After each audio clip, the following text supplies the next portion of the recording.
We know how it is to fall in love with potential, and then the potential does not arise. And how that is our co-creation, because we relate to the idea of the person, not the person. We don't want to see what's there. We see what could be there.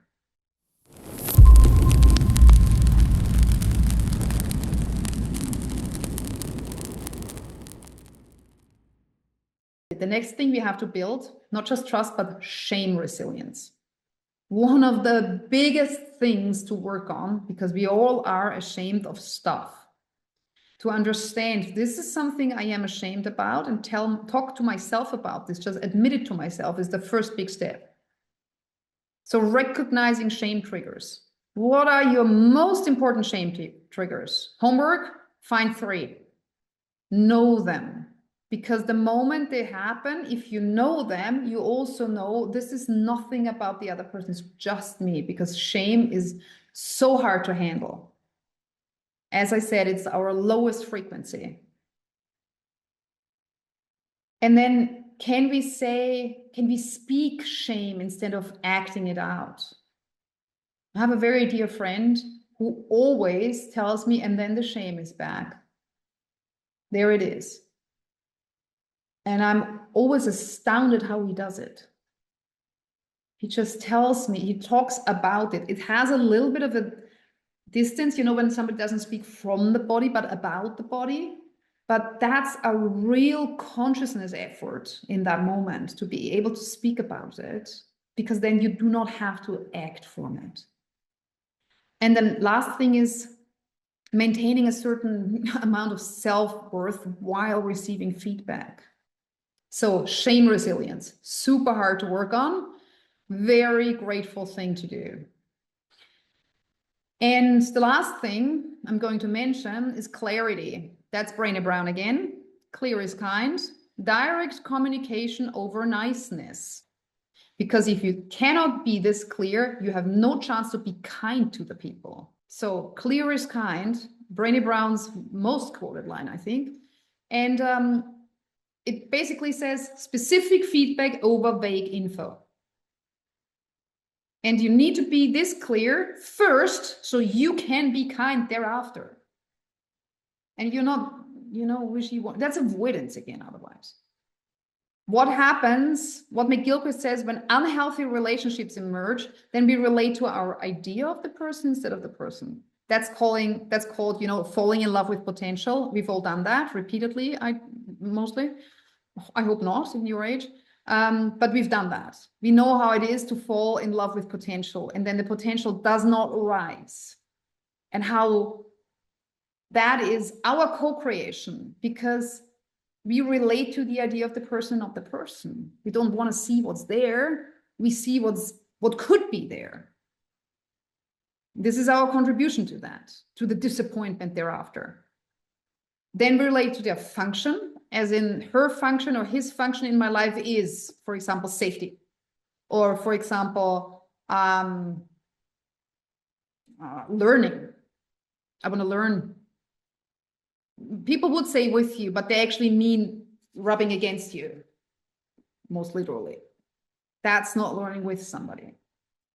Then we relate to their category, that is their status or their, I don't know, any kind of label you give them, and their utility, and which means what can it do for us?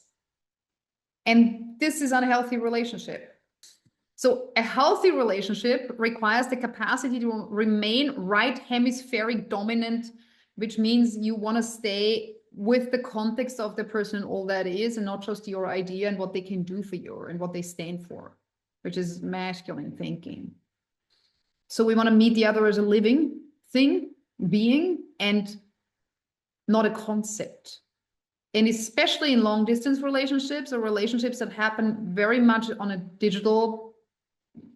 in digital spheres, we mostly talk to ourselves because a text has no embodied information in it. You don't have tone, you don't have touch, you don't have smell, you don't have vision. You have nothing. You just have words, and the way you're interpreting these words is you with you. Nobody else is there. There's no central input. That's why it's so dangerous to be so much in text in relationships. So if you have relationships that you have mostly via text, try to move them to the phone. You don't need to have video calls necessarily. For me, that's mostly overwhelming. I'd rather have phone only because I can tune in better. But that's also, women are auditive, men are visual. And that's biology. It's not a gender debate. That is nervous system. That's why men like to see and women like to hear. And meeting the other on this, whatever they need, it's definitely, everything is better than text only, generally. So, and what McGilchrist does now, so a healthy relationship requires the capacity to remain right hemispheric dominant, which means you want to stay with the context of the person, all that is, and not just your idea and what they can do for you and what they stand for, which is masculine thinking. So we want to meet the other as a living thing, being, and not a concept. And especially in long distance relationships or relationships that happen very much on a in digital spheres, we mostly talk to ourselves because a text has no embodied information in it. You don't have tone, you don't have touch, you don't have smell, you don't have vision. You have nothing. You just have words, and the way you're interpreting these words is you with you. Nobody else is there. There's no central input.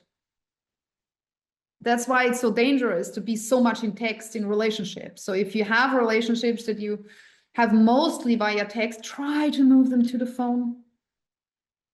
You don't need to have video calls necessarily. For me, that's mostly overwhelming. I'd rather have phone only because I can tune in better. But that's also, women are auditive, men are visual. And that's biology. It's not a gender debate. That is nervous system. That's why men like to see and women like to hear. And meeting the other on this, whatever they need, it's definitely, everything is better than text only, generally. So, and what McGilchrist does now, he takes what Brené has done or is doing a bit further. It's a bit steeper and it's a bit more complex. So it's a bit harder to grasp, but we're going into it anyways, because I know you can handle it and I know you want it there. So what he does is, first of all, he says, we need tolerance for ambiguity. I always have a hard time saying that word, which means we are not rushing to conclusions. We're not rushing to certainty. We're allowing paradox in people. We are able to sit with whatever there is, not necessarily a problem, but the person, which means people take time for certain decisions, for certain, let's say, shifts of identity. And impatience and wanting to have a yes now is usually killing difficult situations.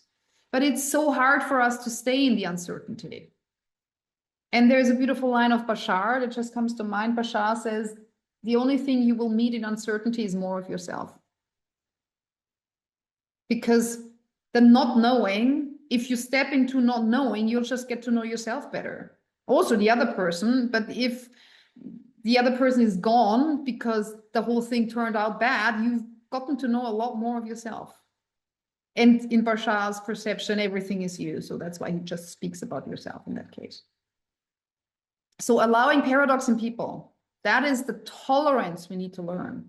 The next thing is context sensitivity. That's a bit easier to grasp.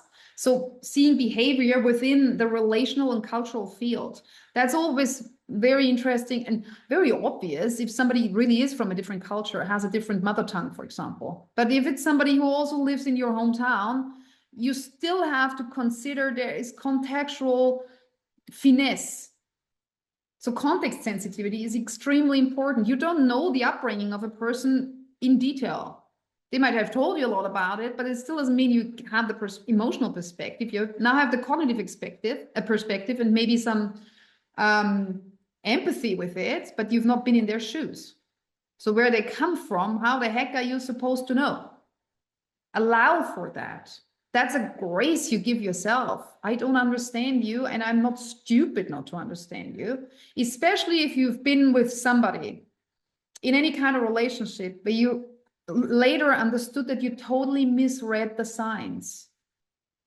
That comes from you not ever having been in a situation where you would expect somebody to behave like that. And also the grace that you can give yourself if you don't yet have it, because you've been protected from that perspective until now. And now you've made the experience at a time where you were not a tiny child who had to suffer from this and has imprinted that in their system. For you, it's new. So don't call yourself naive if you're not context sensitive in a certain place yet, but call it grace. Thank God. Okay, I'm old enough to handle this now. Now I understand. I didn't grow up with this. I'm happy and lucky here. All right. Next thing, McGilchrist.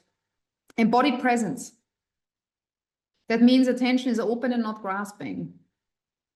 And listening beyond content. Embodied presence means I'm here with all that is, and I don't need to kind of pull and push and all that.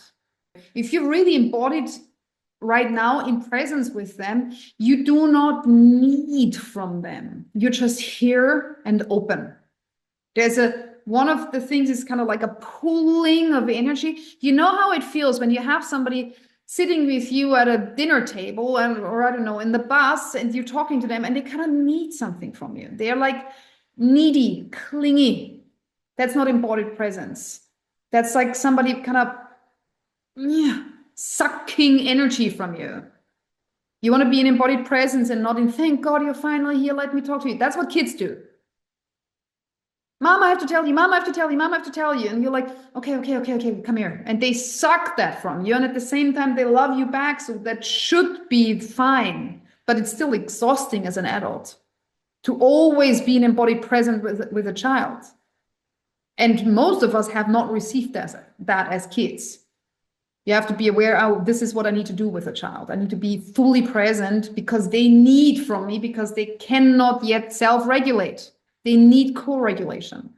That what you earlier said, Marie, what you would like adults, with kids, we never get this. It's impossible. That's why when people become parents, they're suddenly like, oh my God, this is so exhausting. Yeah, why? Because you constantly have to co-regulate. And I'm going back to that a bit later. The next thing, number 4, is reference for otherness. So you're not collapsing in the difference in an agreement. Oh, this is a different perspective. From your perspective, I understand how you go about it. We still need to make a joint decision here. How can we do this? And you're not instrumentalizing the other. That's what I mean. You're not the tree to rub against.